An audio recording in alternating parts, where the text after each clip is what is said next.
기억하고 지키라, 붙들고 사랑하라 라는 제목으로 하나님 말씀을 나누겠습니다. 우리 삶에서 가장 진지한 시간이 아마 죽음을 앞둔 시간이고, 그리고 삶에서 가장 응축된 언어가 유언이 아닐까 생각을 해봤습니다. 위대한 사람의 유언은, 그리고 위대한 사람이 던진 그 유언의 가치는 세기를 뛰어넘습니다. 마치 비유하자면 마리아가 예수님의 발 앞에 쏟아부은 그 향유 옥합이 2000년이 넘어서는 지금도 계속해서 향기를 발하고 있잖아요. 아마 위대한 사람의 유언도 이와 같지 않을까 생각을 해보았습니다. 그래서 제가 그 위대한 사람들의 유언을 한 3-4분 정도 이렇게 발췌를 해봤어요. 보니까 우리 그 안중근 의사가 들려준 유언이 있더라고요. 나는 천국을 가서도 우리나라 독립을 위해 힘쓸 것이다. 대한 독립의 소리가 천국에 들러오면 나는 춤추며 만세를 부를 것이다. 심장을 뛰게 하죠. 가슴을 벅차게 하는 유언입니다. 인류의 그 물리학적 세계관을 전복시켜버린 인물이 아인슈타인이라는 사람인데, 그분이 수양딸에게 아주 짧은 유언을 남겼다고 해요. 내가 이 세상에서 이제 할 일을 다 한 것 같구나. 아주 단순하지만 멋진 유언이죠. 또 윌리엄 셰익스피어 있잖아요. 그분은 아주 재미있는 유언을 남겼는데, 내 뼈를 건드리는 자에게 저주가 임할 것이다. 그랬대요. 그래서 아무도 무서워서 뼈를 건드리질 못했대요. 지금까지도 그 무덤이 잘 존속되고 있다고 합니다. 그 토마스 에디슨 있잖아요. 그분은 이렇게 얘기했대요. 저 너머는 참 아름답구나. 그런 아름다운 말을 남기고 죽었다고 합니다. 여러분은 무슨 유언을 남기시겠습니까? 오늘 23장에서 여호수아가 이 정복과 분배를 마치고, 그리고 한 20년의 세월이 더 지났습니다. 그리고 이제 그가 110세에 죽으니까 아마 죽음이 가까울 무렵에 리더십들을 다 불러놓고 마지막 유언을 남깁니다. 다음 주에는 아마 백성들에게 남기는 유언이 있을 것입니다. 오늘은 지도자에게 유언을 남깁니다. 자, 이스라엘 역사상 가장 중요하고 긴박한 시기를 이 믿음으로 지내온 사람이 바로 여호수아예요. 그래서 이 유언은 거인이 남긴 유언이다. 그리고 영적 거장이 남긴 퇴임사다. 이렇게도 볼 수가 있겠습니다. 그만큼 중요하다는 거죠. 근데 이 유언의 핵심이 바로 오늘 설교 제목에 묻어 있습니다. 그것은 뭐냐면 기억하고 지키라. 그리고 붙잡고 사랑하라. 여러분이 평생 붙들어야 될 영적 거장의 유언입니다. 잘 이 유언을 붙잡게 되시기를 축원드립니다. 앞서 소개해드린 몇몇 위인들의 유언이 우리들에게 많은 감동을 주고 강력한 울림을 주지만, 엄밀히 따지면 이런 유언들은 인간적인 애국심이나 그리고 신앙의 확신이나 개인적인, 그리고 아니면 깨달음의 영역에 머물러 있지 않습니까? 그런데 오늘 여호수아의 기억하고 지켜라, 붙들고 사랑하라 라는 유언은요, 개인적인 소감이나 바램이 아니에요. 그것을 넘어서는 거예요. 지금을 살아가는 우리에게도 영향을 주는 겁니다. 가장 중요한 영향력은 영적 영향력이잖아요. 그것을 여호수아가 우리에게 주고 있는 거예요. 이제 가나안 생존자들이 아직도 남아 있습니다. 소위 말하는 그 레지스탕스 같은 그런 아직 생존자들이 가나안에 곳곳에 남아 있습니다. 이제 그들을 정복해야 됩니다. 각 지파별로, 이제 알아서 지파별로 정복을 해야 하는 거예요. 자, 그래서 이스라엘 후세들의 존망이 달린 핵심적인 내용들을 여호수아는 지금 유언을 통해서 전하고 설교하고 있는 겁니다. 그래서 우리가 이 4가지 의미를 차례대로 살펴보기를 원합니다.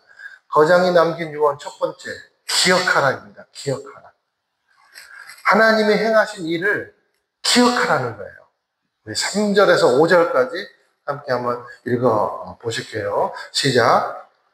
너희는 너희 하나님 여호와께서 너희를 위해 이 모든 민족들에게 하신 일들을 다 보았다. 너희를 위해 싸우신 분은 너희 하나님 여호와이시다.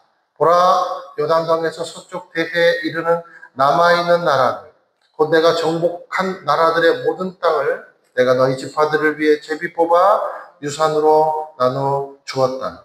너희 하나님 여호와께서 친히 너희 앞에서 그들을 내쫓으실 것이고 너희 보는 앞에서 그들을 몰아내실 것이다. 너희 하나님 여호와께서 너희에게 약속하신 대로 너희가 그 땅을 차지하게 될 것이다. 자, 여기 3절에서 5절만 봐도요, 오늘 1절에서 11절까지 너희라는 단어가 24개가 나와요. 그런데 3절에서 5절에만 너희라는 말이 12개가 나옵니다. 자, 근데 그 중에서 너희 하나님 여호와께서라는 말이 2번 나와요. 똑같은 문장이. 그리고 너희를 위해, 너희 지파, 너희를 위해 라는 말이 3번 나옵니다. 3절에서 2번, 4절에서 1번. 그리고 이 외에도 너희 앞에서, 너희 보는 앞에서 라는 말도 몇 번이 나오냐면 5번이나 나와요. 5절에 2번이 나와요. 연결해 보면 무슨 말이 되냐면 너희 하나님 여호와는 너희를 위해서 일하시는 분이라는 것을 기억하라는 겁니다. 너희 하나님 여호와는 너희를 위해서 일하시는 분이라는 거예요. 여러분 이 사실을 믿으십니까? 하나님은 우리를 위해서 일하십니다. 그분이 하나님이십니다. 그런데 여기 4절에 보니까 내가 너희 지파들을 위해 제비 뽑아 유산으로 나눠주었대요. 여호수아가. 이것은 무슨 말이냐면 자신의 힘과 능력으로 유산을 나눠주었다 이 말이 아니고 나 자신은 하나님의 도구로 쓰였다는 겁니다. 우리를 위해서 일하시는 그 하나님의 도구로 나를 통해서 하나님의 뜻이 이루어질 수 있도록 나는 기꺼이 잘 사용되었다라는 겁니다. 감사히 사용되었다는 거예요.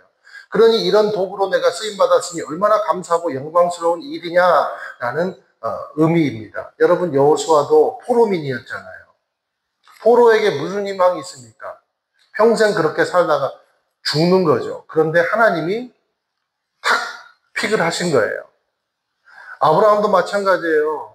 아브라함도요, 갈대아 우르에서 우상의 조각품 팔로, 그 가문이 그런 가문이에요. 우상의 조각품 파는 가문. 그런데 하나님이 일방적으로 그 사람을 택하셨습니다. 여호수아도 마찬가지입니다. 그래서 들어쓰십니다. 그래서 자신을 통해서 정복하게 하시고 분배하게 하신 거예요. 그런 하나님을 여호수아는 단 한순간도 잊은 일이 없다는 겁니다. 늘 감사하고 기억하며 살았다는 것이죠. 저와 여러분이 하나님께서 들어쓰시는 사람이 되기를 소망합니까? 그러면 일단 첫 번째 몸무게를 빼야 돼요. 들어서 쓰실래. 두 번째 기억해야 돼. 기억해야 돼. 이런 말이 있어요. 과거를 잊어버린 사람은 과거를 되풀이한다. 하나님이 이렇게 하나님의 말씀하고 똑같아요. 한번 호세아 4장 6절 한번 읽겠습니다. 시작. 백성들이 지식이 없어서 망하게 될 것이다. 내가 지식을 거부했으니 나 또한 내가 내 제사장이 되는 것을 거부한다. 내가 내 하나님의 율법을 잊어버렸으니 나 또한 내 자식들을 잊어버릴 것이다. 그렇죠? 과거를 잊어버린 자는 과거를 되풀이한다.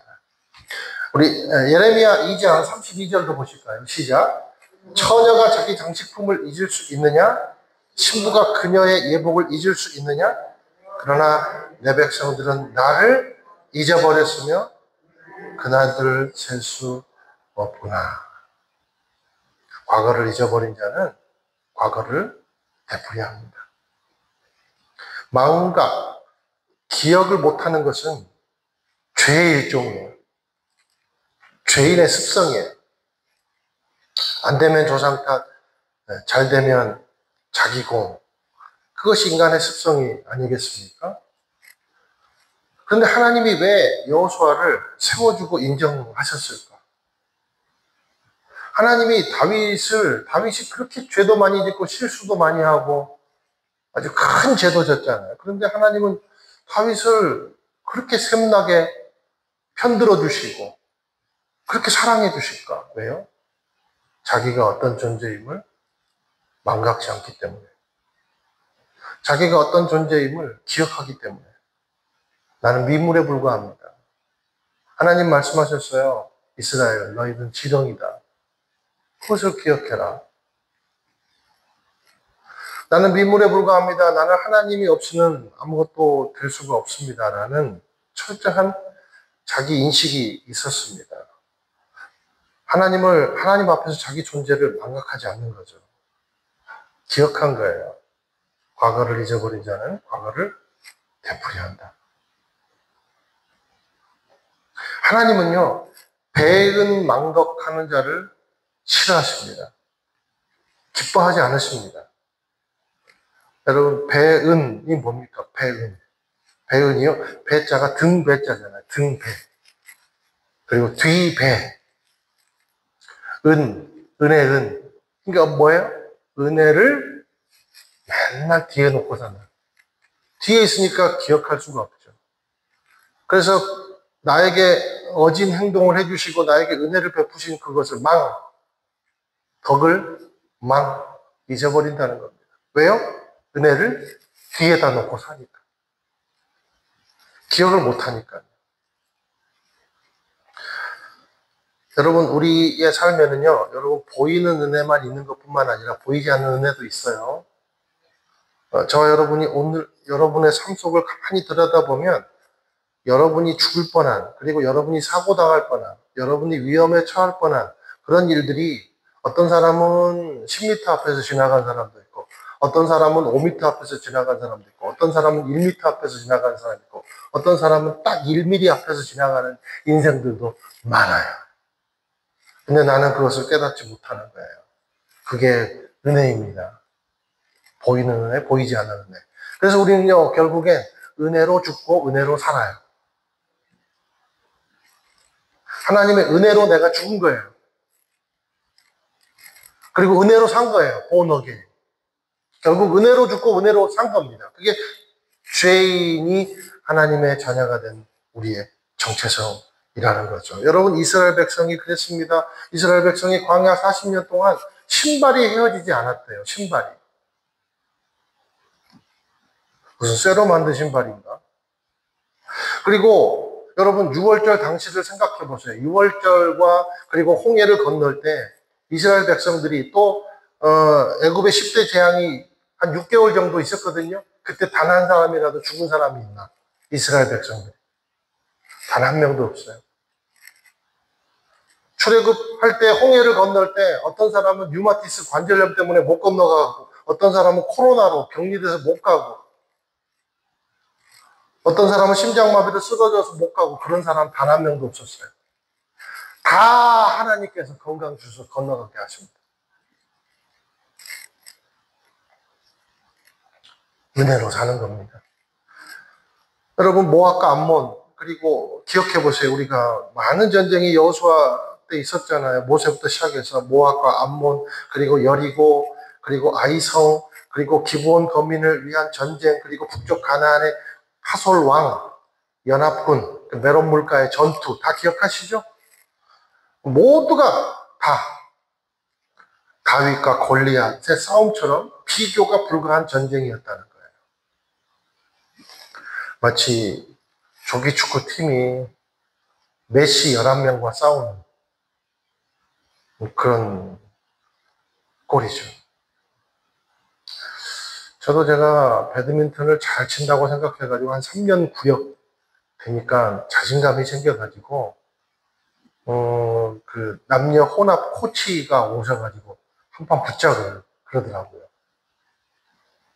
그래서 속으로 참 그래도 이길 수 있어. 나 3년 구역인데 해봤어요. 3세트 2점. 갖고 놀아버리더라고. 완전히 농락도 이런 농락이 없다. 여러분, 그런 전쟁이 이스라엘과 가나안 사람의 전쟁이었다라는 겁니다. 그런데 누가 가져다 준 승리입니까? 내 화력으로는 못해요. 하나님의 화력이 있었던 겁니다.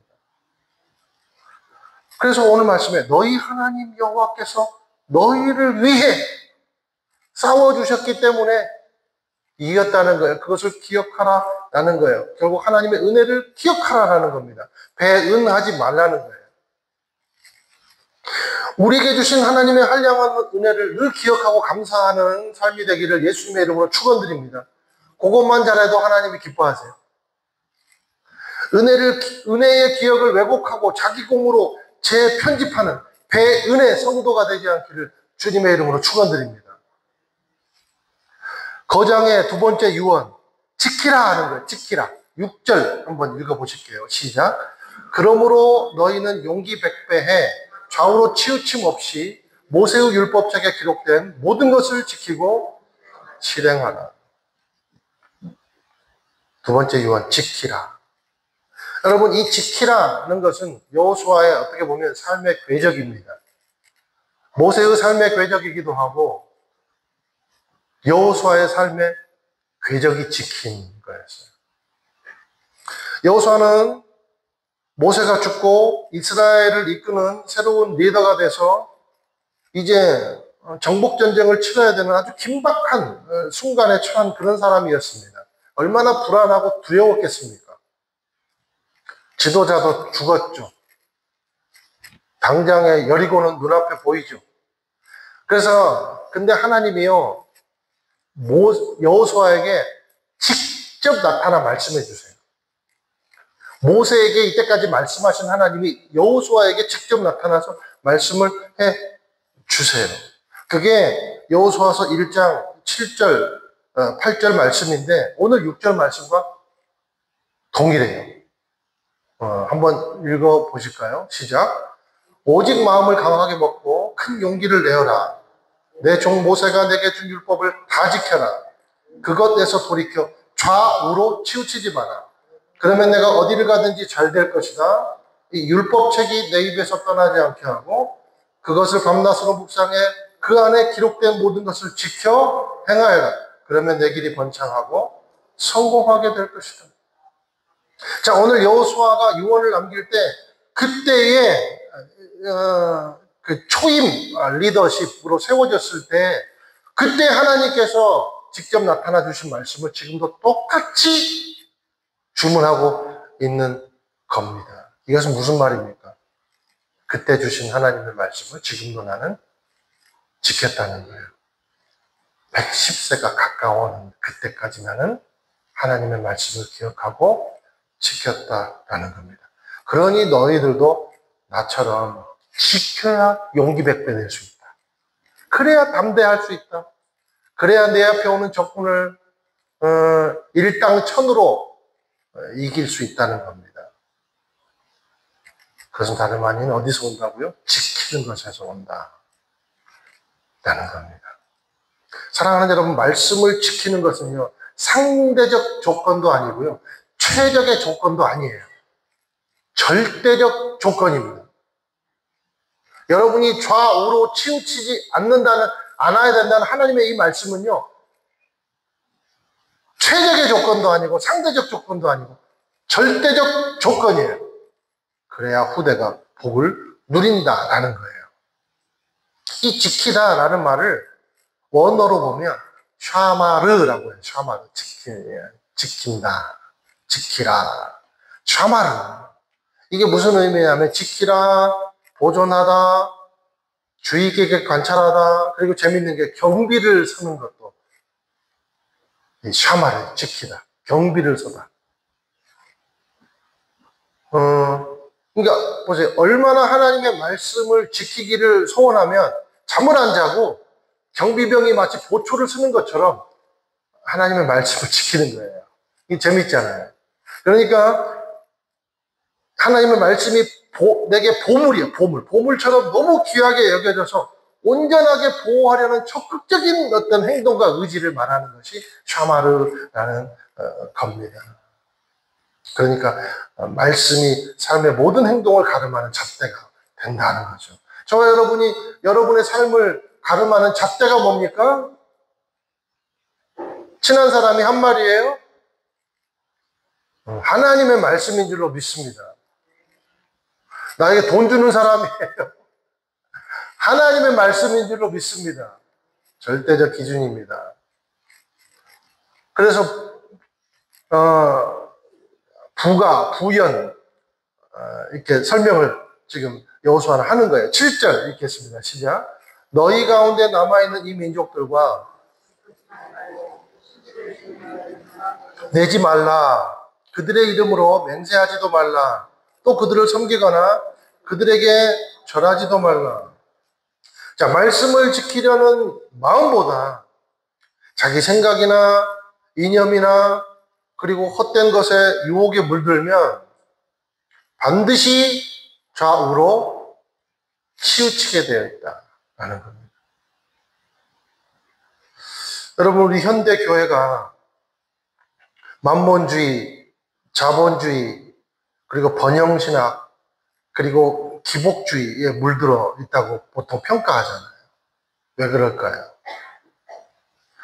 근데 저는 신종, 오늘날 옛부터 계속 기생해 왔겠지만, 저는 지금 이 현대교회의 가장 문제가 뭐냐면 치우친 이념이라고 생각해요. 좌든 우든 상관없이. 그 이념을 지금 제가 조심스럽게 얘기하는 겁니다. 제가 새벽 예배 때 어느 날 이런 것에 대해서 잠깐 언급했더니 유튜브 구독자가 빠지더라고요. 참 신기해요. 놀라워요. 여러분, 치우친 이념을 신앙생활의 꽃이요 사명이라고 착각하는 기이한 현상들은 다 말씀을 지키는 것에서 멀어질 때 오는 우상적 현상입니다. 교회가 세속의 정치적 이념에 함몰되고 동원돼서 복음의 메시지보다 특정 이념을 신앙의 척도로 삼고 세상을 둘로 나누게 하는 것, 그것에 앞장서는 것은 우상적 현상입니다. 절대 하지 말아야 돼요. 그것은 구별을 빙자한 분열입니다.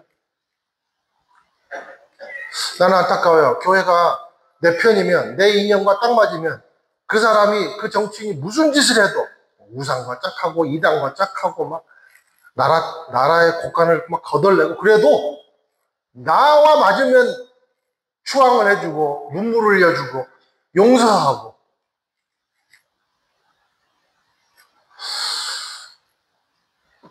그것이 선지자적 정신이라고 그렇게 착각하고 마음이 너무 아파요. 마음이 아파요.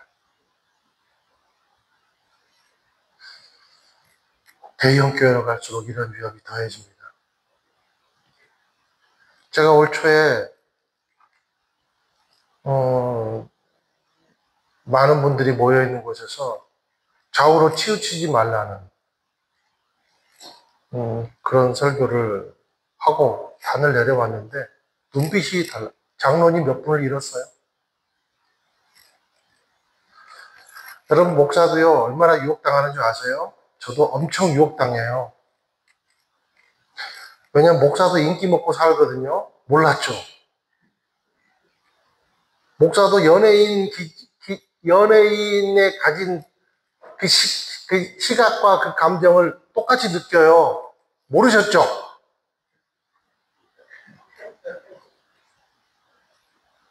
그래서 유혹합니다. 목사님, 이거는 해줘야 되지 않겠습니까? 처음에는 참아요. 그러다가 너무 원하니까 한마디 해요. 그런데 막 추앙을 해줘요. 야, 드디어 우리 목사님이 깨어나기 시작했다. 드디어 우리 목사님이 우리의 그 주관을 동조해줬다. 그러면 더 이상 못 태어납니다. 여러분 보세요. 이사야 시대에, 예레미야의 그 시대에 수많은 거짓 선지자들, 수많은 사람들이 하나님이 지적한 게 뭐예요? 백성들의 입에 단말만 너희들은 주는 것. 그래서 외롭게 이사야, 예레미야가, 호세아가 심각하게 생각하세요. 말씀을 말씀이 되지 못하게 하고 신념을 말씀과 바꾸고 신념을 뒷받침하기 위해 말씀을 도용하는 것은 배은입니다. 한 번 빠져들면 못 헤어나와요. 우상입니다. 특히 목사들이. 말씀이 자고 이래도 분명하게 준엄하게 말하고 있는 것을 저는 느껴요. 좌우로 치우치지 마라. 아니, 말씀이 그렇게 말하고 있잖아요. 복음이라는 순수성을 절대로 지켜라. 이게 영적 거장의 유언입니다. 말씀을 시대에 맞게 적용하는 것은 좋아요. 그러나 말씀을 시대에 맞게 타협하는 것은 우상을 섬기는 겁니다. 오늘 하나님의 말씀을 세상의 어떤 이념이나 철학보다 최고 권위로 삼으라는 경고가 바로 지키라는 영적 거장의 주문입니다. 제가 진짜 아무것도 아닌 목사가 말하니까 잘 설득이 안 돼.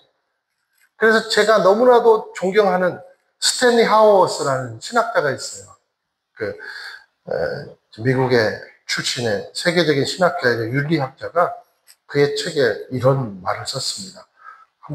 저는 굉장히 꽂힌 말인데 한번 제가 읽어드릴게요. 잘 들어보세요. 교회가 예배를 위해 공동으로 행하는 일이야말로 예배를 위해 교회의 가장 근본적이고 중요한 정치적 행위다. 예수가 주이심을 선포하는 것은 특정 정당과는 무관하지만 진정한 정치적 영향력을 가진다. 우리는 다른 나라의 시민으로서 그 나라의 윤리를 드러내라는 부르심을 받았다. 여러분들이 하나님의 나라를 말하는 것이 정치적 영향력을 끼치고 있다는 거예요. 왜요? 우리는 그곳으로부터 온 사람입니까? 그곳으로부터 가야 되는 사람입니다. 그쪽으로 가야 되는, 본향으로부터 왔고 본향으로 돌아가야 될 사람입니까? 그러면 본향에서 온 사람은 뭘 말해야 돼요? 그 나라의 법, 성령의 법, 말씀, 본향에서 내가 듣고 하나님께 그 지방에서 듣고 그 지방에서 본 말씀 말해야죠. 그 지방이 어떤 지방이에요? 하나님의 나라. 이게 정치적 영향력이라는 겁니다. 제발 제 말이 아니고 이 훌륭하신 분이 말하는 거니까 좀 믿어주세요.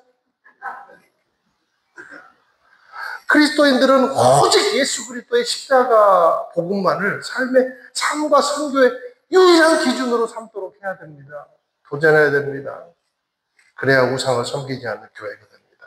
세 번째, 영적 거장이 남기는 세 번째 유언, 붙들라. 8절 읽으실게요. 시작. 오직 너희가 오늘까지 행한 대로 너희 하나님 여호와를 굳게 붙들어야 한다. 붙들고, 이게 원어로요, 다바크라는 말, 다바크, 원어로. 이게 무슨 말이냐면, 달라붙다, 그리고 고착하다, 그리고 연합하다, 그리고 동행하다, 이런 의미가 있어요. 그런데 여러분, 이 여호수아가 한 이 붙들라, 이 다바크가 어디에도 쓰였냐면, 창세기 2장 24절에 똑같이 쓰였어요. 남자가 아내와 연합하여 한 몸을 이룬다. 그럴 때도 다바크라는 말이 쓰였어요. 그러니까 악교풀, 요즘 말로 하면 순간접착제 있잖아요. 순간접착제 여러분 손 붙여봤어요? 난 붙여봤어요. 죽는 줄 알아요. 병원에 가야 되냐 했어요. 딱 붙어버리는 거예요.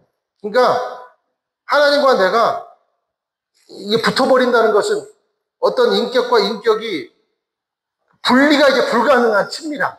절대로 우리는 분리될 수 없어. 그런 거예요. 그게 강해진다는 겁니다. 이 종이가 여러분 따로 있으면 이게 뭐 강해져요? 이게 그냥 푹 찌르면 돼. 근데 이 종이가 바위에 붙어져 있다고 생각해 보세요. 철판에 붙어져 있다고 생각해 보세요. 철판의 힘이에요. 종이의 힘이. 그게 붙어 있는 힘이라는 거예요. 가나안 민족과 섞이지 말고 절하지 말고 우상을 섬기지 말고 타협하지 말고 그런 힘은 어디서 오는가? 끈끈하게 붙어있는 힘에서 온다는 겁니다. 붙어있으니까 그걸로 못 떨어져 나가는 거예요. 붙어있으라는 거예요. 우리말로 하면 성령 안에 거하라, 주님 안에 거하라, 오늘 찬양했던 것처럼 나의 안에 거하라, 붙어있어라 라는 거죠. 예수님이 이런 말씀을 똑같이 하셨습니다. 요한복음 15장 4절 읽으실게요. 시작. 내 안에 머물러 있으라. 그러면 나도 너희 안에 머물러 있을 것이다. 가지가 포도나무에 붙어있지 않으면 스스로 열매를 맺지 못하는 것처럼 너희도 내 안에 있지 않으면 열매를 맺을 수 없다. 저와 여러분이 예수 안에 붙어있는 인생이 되어서 풍성한 열매를 맺는 인생이 되기를 주님의 이름으로 축원을 드립니다. 그래서 말씀드렸잖아요. 뛰는 사람 위에 나는 사람이 있고 나는 사람 위에 누가 있어요? 붙어있는 사람이 있더라. 그거죠. 여러분, 그 벼룩이 눈에 보이지도 않은 벼룩이 사자 깃볼에 붙어 있으면 벼룩은 순식간에 사자 레벨이 돼요. 누가 그 벼룩을 함부로 달래들 수가 있겠습니까? 사자 깃볼에 붙어 있는데. 벼룩이 독수리 겨드랑이. 벼룩이 독수리 겨드랑이에 붙어 있으면 독수리의 시야가 벼룩의 시야가 돼요. 벼룩이 여러분 독수리 날개 밑에 붙어 있지 않으면 독수리가 보는 것을 어떻게 보겠습니까? 그러니까 방도는 딱 하나예요. 붙어 있는 거. 저와 여러분이 예수님 안에 붙어 있음으로 말미암아 예수님이 움직이는 만큼 움직이고 예수님이 멈춘 만큼 멈추게 되기를 축원드립니다. 예수님보다 앞서가지도 않고 말씀보다 뒤처지지도 않고 딱 붙어 있어야 똑같이 갈 수 있다는, 그게 동행한다는 의미라는 거죠. 네 번째 영적 거장의 유언, 사랑하라는 겁니다. 11절 읽으실게요. 시작. 그러므로 너희는 마음을 기울여 너희 하나님 여호와를 사랑하라. 이 사랑하라는 말을 영어로 원어로 보면 아헤브라는 말, 아헤브. 사랑하다, 즐기다, 간절히 원하다 라는 의미인데요. 이것은 단순히 감정적인 애착을 넘어서 마음과 뜻과 힘, 신명기 6장 5절, 마음과 뜻과 힘을 다해 헌신하고 의지하고 섬기는 모든 행위를 사랑한다라고 말하는 겁니다. 그냥 아우 너무 좋아요. 보면 막 당신만 생각하면 죽겠어. 이게 그냥 입술로만 그러는 게 아니라 실제로 간절히 원하는 거. 하나님과의 친밀한 연합이 억압이나 무기가 아니라 너무 기쁨인 거예요. 그게 사랑이잖아요. 하나님을 가장 가치 있는 분으로 인정하고 헌신하고 섬기는 것을 말하는 것입니다. 사랑하는 여러분, 사랑하면 천리도 갈 수 있습니다. 미워하면 1m도 못 가요. 우리가 예를 들면 여기서 제주도까지 가는데 죽어라고 미워하는 사람하고 옆에 좌석이 딱 달라. 그러면요, 여러분 어떻겠어요? 죽는 거죠. 근데 내가 너무나도 평상시에 좋아하고 존경하는 사람이 옆에 있어요. 얼마나 좋아요. 사랑이 그래요, 사랑. 미움이 또 그래요. 진정한 첫사랑도 예수님. 진정한 끝사랑도 예수님. 여러분의 첫사랑은 누구예요? 다른 옆집 오빠였나? 누구였나? 응? 여러분 끝사랑은 누구예요? 예수님. 저는 저의 진정한 첫사랑은 예수님입니다. 그리고 진정한 끝사랑도 예수님입니다. 사랑 안에 두려움이 없고 온전한 사랑이 두려움을 이기는 법이죠. 우리 요한 1서 4장 10절 읽으실게요. 시작. 사랑은 여기에 있습니다. 곧 우리가 하나님을 사랑한 것이 아니라 하나님께서 우리를 사랑하셨습니다. 우리 죄를 위해 그분의 아들을 화목제물로 보내주셨습니다. 하나님은요, 우리를 너무너무 사랑하세요. 얼마만큼요? 십자가에 예수님을 내어주실 만큼 사랑하십니다. 육신이 되어서 종의 자리로 오실 만큼 사랑하십니다. 그래서 십자가는 하나님께서 우리를 사랑하신다는 것을 온몸으로 보여주신, 전인격으로 보여주신 하나님의 의지예요. 그래서 하나님을 사랑하는 것이 결국 이웃을 사랑하는 원천이 되고, 이렇게 사랑하는 사람은 하나님께로부터 내가 난 자임을, 거기로부터 내가 온 사람임을 증명하는 거고, 비로소 그때야 나는 하나님을 안다고 말할 수 있습니다. 오늘 영적 거장 여호수아가 남긴 이 네 가지 교훈, 기억하고 지키고 붙들고 사랑하여서 우리의 삶을 통해 하나님 나라가 실현되는 축복의 통로가 되기를 주님의 이름으로 축원을 드립니다.